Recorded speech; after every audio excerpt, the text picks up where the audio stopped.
Dans cette vidéo, je vais vous montrer comment utiliser un objectif à décentrement et à bascule en photo de produit ou en photo culinaire. L'objectif à décentrement et à bascule, ça ressemble à ça. Donc c'est un objectif qui a un look un petit peu particulier par rapport à ce qu'on a l'habitude de voir. Il y a cette espèce de gros carré et en fait, on va pouvoir déplacer l'objectif soit en le faisant pivoter, soit en le décalant de gauche à droite. Donc c'est ce qu'on appelle le décentrement et la bascule et ça va donner des effets différents. Donc, dans cette vidéo, je vais vous montrer comment l'utiliser, comment ça fonctionne, et puis on verra des cas concrets en photo de produit et en photo culinaire. Donc ici, j'utilise cet objectif qui est un 85 mm 2.8 de chez Nikon, donc à décentrement et à bascule. C'est un objectif pour les réflexes, mais je l'utilise sur mon Z6 II qui est un hybride et pour cela, j'utilise une bague d'adaptation. Je peux également l'utiliser sur mon réflexe que j'utilise là pour filmer. Mais ce que j'apprécie sur mon hybride, c'est que je peux faire afficher la zone de mise au point. Donc en faisant un affichage en surbrillance de la zone de netteté. Donc c'est une option de mon appareil. Peut-être que vous l'avez également sur votre appareil. Ça permet de mettre en surbrillance rouge les zones qui vont être nettes. Et ça, c'est super pratique. Pourquoi? Parce que ce type d'objectif-là ne dispose pas de la mise au point automatique. Vous devez obligatoirement faire une mise au point manuelle et modifier l'ouverture manuellement également. Par contre, quand je modifie l'ouverture sur l'objectif, j'ai bien le chiffre de l'ouverture sur l'appareil qui évolue, qui change. Donc c'est pourquoi on a deux bagues, même s'il s'agit d'un objectif à focale fixe, une pour la mise au point et une pour l'ouverture. Donc c'est pas toujours évident de voir exactement où on fait la mise au point quand on n'a pas cette zone de surbrillance. Donc le mieux, c'est de shooter en connecté. D'autant plus qu'on va voir que le mode bascule modifie complètement tout ce que l'on peut savoir sur la netteté, sur la zone de mise au point, sur un objectif classique. L'objectif à décentrement et à bascule permet soit de décentrer l'objectif, soit de le faire basculer.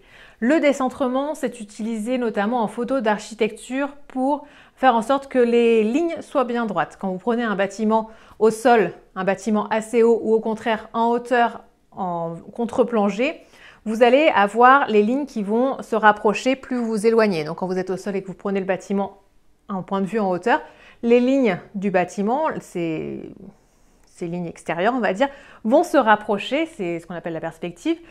Et parfois, c'est pas ce que l'on souhaite, c'est pour ça qu'on fait ensuite un redressement lors de la retouche. Mais avec l'objectif à décentrement, vous allez pouvoir modifier cela et faire en sorte comme si en fait vous preniez le bâtiment à hauteur et non pas en bas ou en haut, vraiment à hauteur de face pour ne plus avoir cette déformation sur les bords et aux extrémités. Donc ça va vous permettre d'avoir les bords du bâtiment bien droits, toutes les lignes du bâtiment en fait bien droites. Donc pour cela en fait, on va soit le décaler vers la gauche, soit vers la droite, soit le décentrer à gauche ou à droite. Il faut savoir aussi qu'il y a une espèce de petite coche là qui vous permet de faire pivoter l'objectif. Ça vous permet de prendre vos photos à l'horizontale ou à la verticale en mode portrait. Et puis ça vous permet de décentrer de gauche à droite ou au contraire de haut en bas. Donc ça, c'est pas quelque chose que j'ai forcément beaucoup utilisé. Enfin, j'ai fait quelques tests voilà, en extérieur, mais sur cette chaîne appelée la photographie culinaire, je ne vais pas vous montrer des photos de bâtiments, mais je vous invite néanmoins à faire le test. J'ai effectué quelques tests pour voir si ça permettait de corriger la distorsion, donc c'est-à-dire cette déformation sur les bords, notamment quand on est avec un angle de 45 degrés et qu'on a des éléments hauts comme des verres ou des bouteilles. Sachant qu'il s'agit d'un 85 mm, on a très peu de distorsion. C'est surtout quand on va utiliser des grands angles. Donc j'ai pas vu un grand intérêt à cela. Donc ça permet, quand on met une bouteille un petit peu sur l'extérieur, de la redresser légèrement. Ça évite de le faire lors de la retouche. C'est pas là où je vois le principal intérêt. Donc moi, c'est vraiment le mode bascule que je vais utiliser et dans lequel je vais trouver de l'intérêt pour la photo de produit ou la photo culinaire, notamment la photo culinaire où on a des emballages, donc quand on travaille pour des clients et qu'on veut mettre en valeur leurs produits. Alors pour vous expliquer un petit peu le principe de la bascule, je vais juste faire un rappel de comment fonctionne la mise au point, en tout cas la zone de netteté. Donc vous l'avez sans doute remarqué, quand vous prenez les photos, vous n'avez pas forcément toutes vos photos qui va être intégralement nette. Vous allez avoir là où vous avez fait votre mise au point une zone qui va être nette et plus on va s'éloigner, plus cela va être flou. La zone de netteté, la profondeur de champ, elle va dépendre de plusieurs choses. Elle va dépendre de votre ouverture, Elle va dépendre de la focale utilisée, donc si on utilise un grand angle, un 50 mm ou un téléobjectif. Elle va dépendre également de la distance entre le sujet, l'appareil photo et les éléments qui entourent le sujet. Et pour comprendre un petit peu comment cela fonctionne, cette zone de netteté, il faut savoir que, en fait, la zone de netteté va être parallèle à votre objectif. Donc j'ai pris cette feuille de papier cette feuille cartonnée pour représenter le plan de netteté, la zone de netteté, donc le plan de netteté. Donc tout ce qui est sur cette feuille va être net et plus on va s'éloigner, plus ça va être flou. Dans le cas où on utilise une grande ouverture. Si on utilise une plus faible ouverture, on aura une feuille beaucoup plus épaisse. Donc plutôt que d'avoir une feuille très fine, on va avoir quelque chose de très épais comme un livre par exemple si on utilise une faible ouverture. Mais dans le cas où on utilise une grande ouverture, je vous montre comment ça fonctionne. Je vais prendre cette feuille de papier, je vais la coller à l'objectif et je vais la déplacer tout en la gardant parallèle à l'objectif. Donc surtout, je ne la fais pas incliner, pivoter à gauche ou à droite, non. Le plan de netteté est toujours parallèle à l'objectif sur les objectifs classiques, donc dans 99% des cas. Donc je déplace jusqu'à atteindre la zone où je vais faire ma mise au point. Donc je fais attention parce qu'il y a une cuillère avec la pâte de pistache. Je n'ai pas forcément envie de mettre de la pâte de pistache sur ma feuille, mais en gros je vais la mettre un petit peu sur le côté pour voir à peu près ce que ça donne. Donc voilà, mon objectif il est sur ce plan-là. Si je fais la zone de netteté sur le devant du produit, je vais avoir ce qui est au sol ici qui va être net. Attendez, je refais là parce que j'ai perdu le plan. Voilà, ce qui va être ici qui va être net. Ce qui va être sur le produit qui va être net. Et s'il y avait des choses en hauteur, ici derrière, ce serait net également. Par contre, les pistaches qui sont ici ne vont pas forcément l'être. Le couvercle ici non plus. Et les pistaches ici non plus. En plus, voilà, si je fais le plan de netteté, je vais avoir peut-être le devant là ici qui va être net, mais le dessous du produit non. Et cette partie-là non plus. Si je veux avoir tout net, et notamment quand on travaille en photo de produit, en photo commerciale, souvent les clients demandent à avoir l'ensemble de l'emballage qui est net et parfois si on a créé une recette autour, avoir également la recette autour. Donc ça demande d'avoir beaucoup de choses nettes. On a plusieurs options. Soit on peut utiliser une plus faible ouverture, mais dans ce cas-là, on va avoir besoin de beaucoup de lumière, sinon il va falloir monter les ISO et du coup ajouter du grain à notre image. Soit on peut utiliser le focus stacking, dont je vous ai parlé dans une précédente vidéo. Ça va nous permettre d'avoir la zone que l'on souhaite qui est nette et quand même un flou autour. Et si on veut également avoir ce flou autour, l'autre option, c'est d'utiliser un objectif à bascule. Parce que qu'est-ce qui se passe sur un objectif à bascule? C'est que l'on va changer la zone de netteté. Donc la zone de netteté, au lieu d'être parallèle à l'objectif, on va la changer soit en l'inclinant comme ça, en la faisant pivoter dans ce sens-là, soit dans ce sens-là, soit en la faisant pivoter dans ce sens-là ou dans ce sens-là. Donc on ne va plus avoir ce plan qui est parallèle à l'objectif et ça va nous permettre en fait d'avoir un petit peu plus de flexibilité sur là où on souhaite faire notre mise au point. Et c'est vraiment là tout l'intérêt en photo de produit, c'est que vous allez le voir dans les cas que je vais vous montrer, ça vous permet d'avoir la zone que vous souhaitez qui est nette, ce qui n'est pas forcément possible directement sur un objectif classique en dehors du focus stacking ou en modifiant l'ouverture. Mais là, on peut utiliser une faible ouverture comme un 2.8, un 3.5, tout en ayant les zones que l'on souhaite qui soient nettes. Donc l'objectif il ressemble à ça, on a cette grosse base carrée là sur laquelle on va avoir plusieurs molettes et ensuite la partie que l'on connaît, l'objectif classique avec une bague pour l'ouverture, une bague pour la mise au point. Et on va retrouver donc les chiffres d'ouverture, de mise au point sur la bague. Donc les molettes, à quoi elles servent? Donc elles servent à faire le décentrement et la bascule. Donc on a toujours une molette pour bloquer la position. Donc là c'est pour bloquer la position du décentrement et celle-ci pour bloquer la position de la bascule. On a un petit L dessus qui nous permet de voir dans quel sens tourner pour verrouiller, donc le L pour lock. Quand j'ai le Nikon là qui est vraiment face à mon objectif, en mode, face à mon appareil, le Nikon de mon appareil, c'est que l'objectif il est bien positionné quand on prend des photos en mode paysage. Si on veut prendre des photos en mode portrait, ce que je vous conseille de faire, c'est d'activer ce petit loquet là et de tourner l'objectif dans un sens ou dans l'autre pour pouvoir utiliser le décentrement et la bascule. Vous pouvez aussi le faire pivoter comme ça d'un tiers de tour. Enfin, je ne sais pas si c'est un tiers de tour parce qu'on est sur... Enfin bref, vous pouvez faire pivoter pour que l'appareil, vous voyez, que l'objectif soit vraiment mis de côté sur le boîtier. Ça permet de faire des effets différents, donc c'est vraiment à tester pour voir tout ce que cela permet de faire. Je vous montre le décentrement. Donc le décentrement, je vais déverrouiller le petit loquet pour le décentrement et je vais basculer ici. On voit que quand je bascule d'un côté, l'objectif est décentré vers le bas, c'est-à-dire qu'il n'est plus positionné comme il était de base, mais il a été décalé vers le bas. Et à l'inverse, si je décentre dans l'autre sens, il va monter vers le haut. Si je veux décentrer de gauche à droite, je fais pivoter d'un côté ou de l'autre et je vais pouvoir, avec la molette qui est dessous, faire pivoter de gauche ou vers la droite.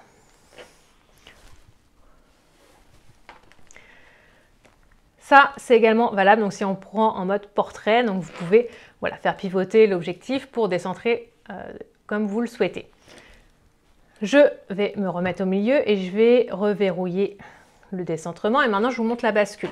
Vous pouvez également combiner le décentrement et la bascule. Là, j'ai remis le décentrement au milieu, mais on peut très bien imaginer un décentrement à gauche ou à droite ou de haut en bas et en même temps une bascule. Donc la bascule, hop, je vais déverrouiller et avec cette molette-là, je vais la tourner dans un sens ou dans l'autre et on voit que là, l'objectif, il a pivoté vers le bas au lieu d'être vraiment sur son axe, il a été incliné vers le bas. Si je tourne dans l'autre sens, il va basculer vers le haut.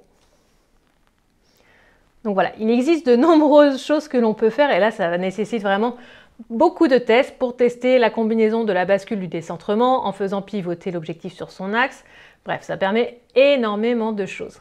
Et c'est là où c'est intéressant de faire afficher la zone de netteté parce que quand on bascule l'objectif, si on n'a pas forcément l'habitude de l'utiliser comme moi, parce que c'est vrai que je ne l'ai pas précisé, mais c'est un objectif que m'a prêté Nikon récemment, ça faisait longtemps que je voulais tester, donc ils me l'ont gentiment envoyé pour que je puisse faire le test et voir si cela me convient, si je vais investir dedans ou pas. Et puis également pour vous en parler, parce que c'est vrai que les objectifs à décentrement et à bascule, je trouve qu'on en entend très peu parler. On entend parler beaucoup pour la photo d'architecture, mais finalement assez peu pour ce type de photographie-là. En tout cas, en version francophone, j'ai rien trouvé sur le sujet. Et même quand j'ai reçu l'objectif, il n'y avait pas le mode d'emploi. Je vous avoue que j'ai un peu galéré au début pour l'utiliser. Et pourtant, je trouve que ça a vraiment son intérêt.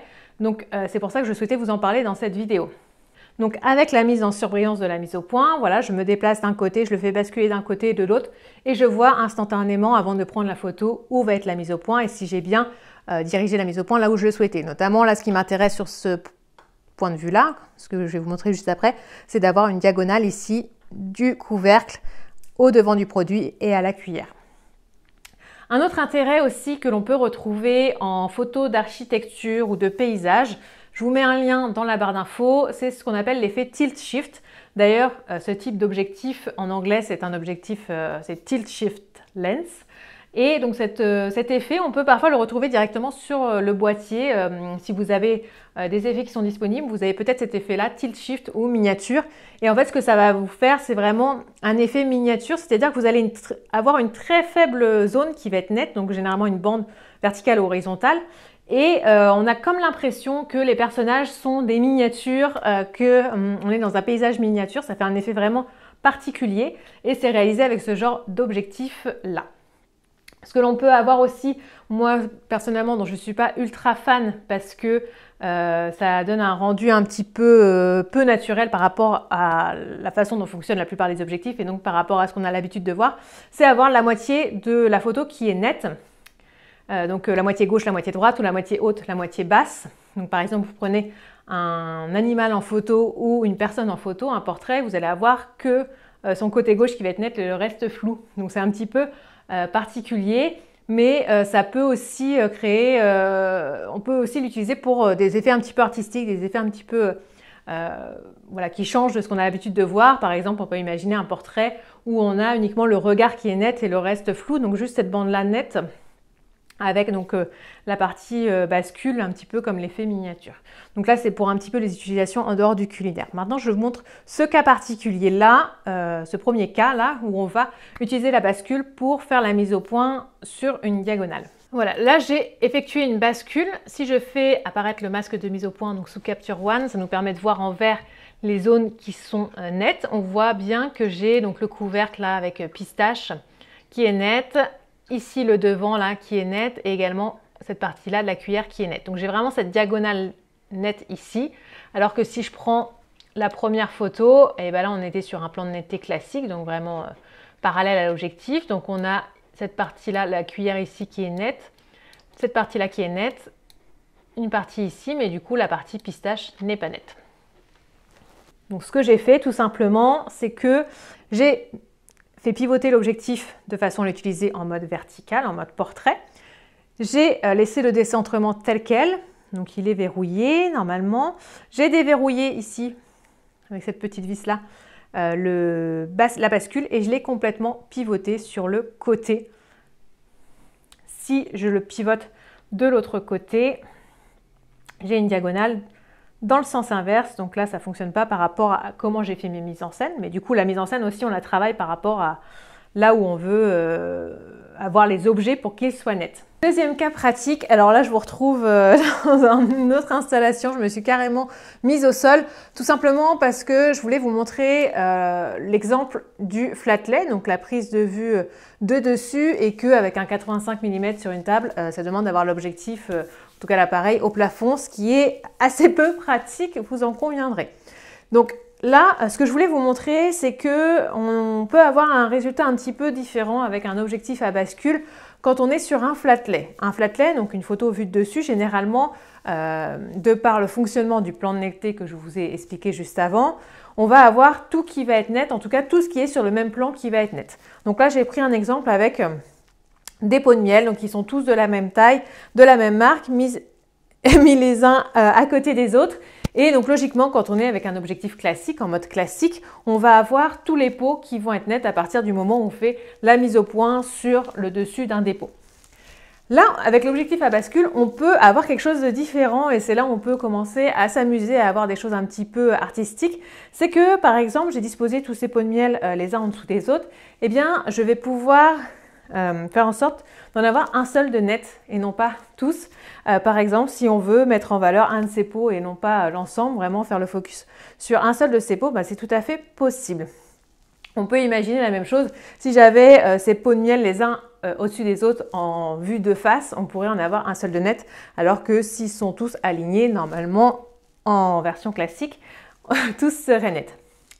Donc je vous montre la photo, on va dire, avec un objectif classique, donc sans bascule, et la photo avec la bascule. Donc on voit qu'on a le pot de mariage thé matcha et miel qui est net, alors que les autres ne le sont pas.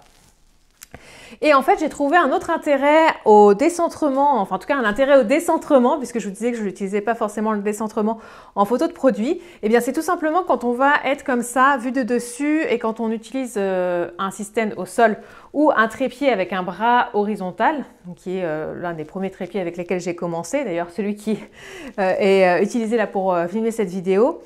Quand on a le bras horizontal, parfois on a tendance à voir les pieds du trépied, donc c'est un petit peu dérangeant. Et là, avec mon système, normalement le système c'est pas fait pour mettre un appareil photo au bout, puisque c'est faut faire attention vraiment au poids. Si l'appareil est trop lourd et qu'on tend trop le bras, ça risque de basculer. Donc c'est pour ça qu'il faut toujours mettre le pied qui est le plus long devant. Et bon, du coup, moi j'utilise quand même pour mettre un appareil et non la lumière. Je trouve ça beaucoup plus pratique que le trépied avec un bras horizontal parce que ça me permet de monter plus haut.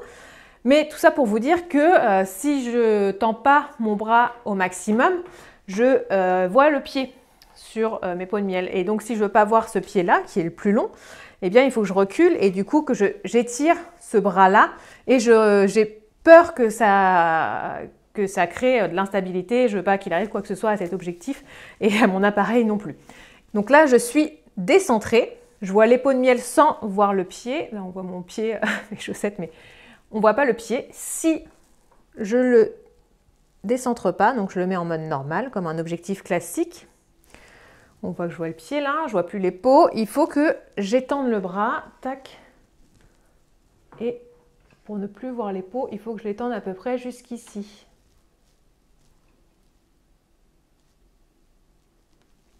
Donc ce qui fait quand même une sacrée différence par rapport à tout à l'heure. Vous voyez, le bras est beaucoup plus long et bon là, il n'y a plus beaucoup de poids derrière. Il faudrait que je mette un contrepoids pour éviter que ça bascule, enfin même s'il y a le pied là long qui est devant, mais bon, il faut faire attention avec ce genre de choses. Donc tout ça pour vous dire que le décentrement peut vous permettre de récupérer, enfin en tout cas de déplacer l'objectif sans déplacer l'appareil et du coup d'éviter de voir des choses que vous n'avez pas forcément envie de voir, mais que vous n'avez pas forcément le choix quand vous êtes avec un objectif classique, parce que quand on a un trépied avec un bras horizontal, le bras horizontal est généralement assez court et quand on la met au maximum, on ne peut pas aller plus loin. Et donc là, grâce à l'objectif à bascule, on peut aller un petit peu plus loin. Alors le dernier cas dont j'ai entendu parler, mais j'ai pas vraiment trouvé d'application, en tout cas les tests que j'ai faits ont été peu concluants, mais ça nécessiterait de pousser un petit peu plus loin, c'est pour prendre des photos avec des miroirs ou des surfaces réfléchissantes. Et en fait le décentrement permet de prendre une photo sans que l'on voit l'appareil dans le miroir et tout en ayant l'impression que la personne regarde le miroir. Donc je vous invite à regarder un petit peu ce que vous trouvez sur le sujet sur internet. J'ai testé, j'ai pas trouvé ça ultra concluant comme je vous le disais, et j'ai vu également qu'il était possible de jouer avec le décentrement pour enlever certains reflets de l'appareil sur des surfaces réfléchissantes. Par exemple, si on prend un platelet avec un flacon assez réfléchissant, quand on a l'appareil qui est dessus, on va voir le reflet de l'appareil sur le flacon, et en utilisant le décentrement, eh bien, on peut décentrer l'appareil pour que celui-ci n'apparaisse plus sur le flacon. Mais je trouve que du coup, on n'est plus tout à fait face, vraiment pile au-dessus du sujet. Enfin bref, je vous invite à tester. Donc voilà pour les différents cas d'utilisation que l'on peut avoir d'un objectif à décentrement et à bascule pour la photo de produit et la photo culinaire. Ça invite vraiment à tester pas mal de choses et à bousculer les idées et les habitudes que l'on peut avoir avec les objectifs classiques. En tout cas, je sais que c'est quelque chose qui est assez fréquemment utilisé par les photographes de produits pour notamment la partie bascule et pouvoir vraiment contrôler la mise au point, et j'ai trouvé cela vraiment intéressant.